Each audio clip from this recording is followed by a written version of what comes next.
ఆ దేవుడు నాకు తగిన శిక్ష వేశాడమ్మా, తగిన శిక్ష వేశాడు. అలా మాట్లాడకండి మావయ్య. మీ ఇంట్లో అడుగు పెట్టిన రోజే అనుకున్నాను కోడలుగా కాదు కూతురులా మిమ్మల్ని చూసుకోవాలని. వరుసకు అత్త మావలైనా మిమ్మల్ని ఎప్పుడూ అమ్మ నాన్నలాగే చూశాను. అలాంటి మీకు నేనేం చేసినా ఎంత చేసినా తక్కువే మావయ్య.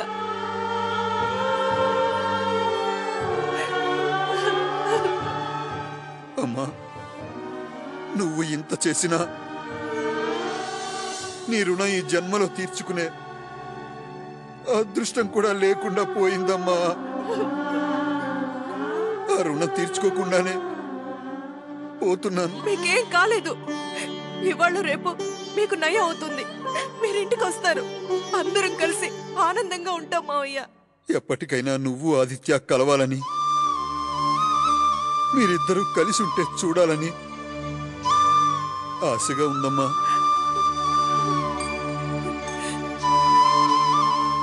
కానీ దేవుడు నాకు అదృష్టాన్ని లేకుండా చేస్తున్నాడమ్మా. నా భర్త చావు బతుకుల్లో ఉండి నా కొడుకును చూడాలి, నా కొడుకును చూడాలి అని కలవరిస్తుంటే అక్కడుండి ఆయన బాధను చూసి తట్టుకోలేక జన్మనిచ్చిన తండ్రిని ఒక్కసారి చూసి వెళ్ళరా అని నా కొడుకుని అడుక్కోవడానికి వచ్చానమ్మా, అడుక్కోవడానికి వచ్చాను. అయ్యో పాపం, మావయ్య గారు మంచం ఎక్కారా? అవును, డాక్టర్లు ఏమంటున్నారు? ఉంటాడంటున్నారా లేక పోతాడంటున్నారా?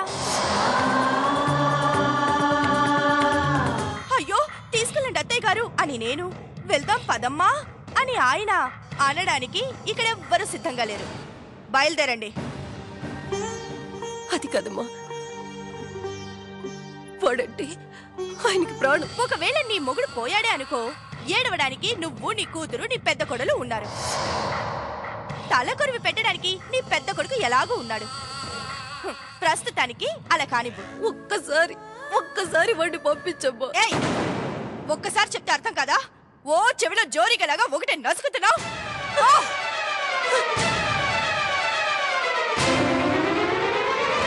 కబురు చేశాను, రేపొద్దునకంతా వచ్చేస్తానన్నాడు అని వాడు చెప్పాడా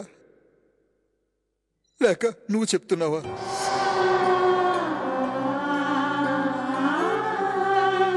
వాడు లేడు అని కాదు వసుంధర,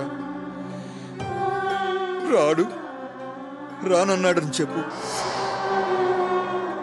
పర్వాలేదు, నేను తట్టుకోగలను.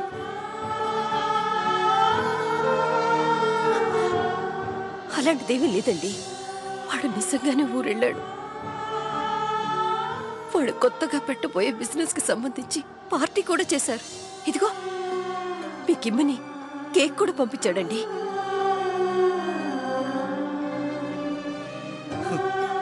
పిచ్చి వసుంధర, నీకు అబద్ధం చెప్పడం కూడా రాదే? వాడు ఊళ్ళో లేకపోతే ఈ కేక్ ఎలా ఇచ్చాడే? మీకేదో అయినట్టు మీరేదేదో ఊహించుకొని అనవసరంగా భయపడుతున్నారు. మీరు ధైర్యంగా ఉండండి మావయ్య. రే చంద్ర, నాన్న, అసలు వాడు వస్తాడని, వాడితో మాట్లాడతాననే ఆశ నాకు లేదురా. కాకపోతే నాదో చిన్న కోరికరా, కనీసం అదైనా తీర్చండ్రా. చెప్పండి నాన్న. నేను చనిపోయాక నా తల కొరివి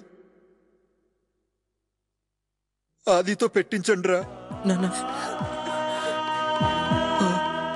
ఏంటి మావయ్య మీరు ఏదేదో ఊహించుకొని ఎందుకు బాధపడుతున్నారు?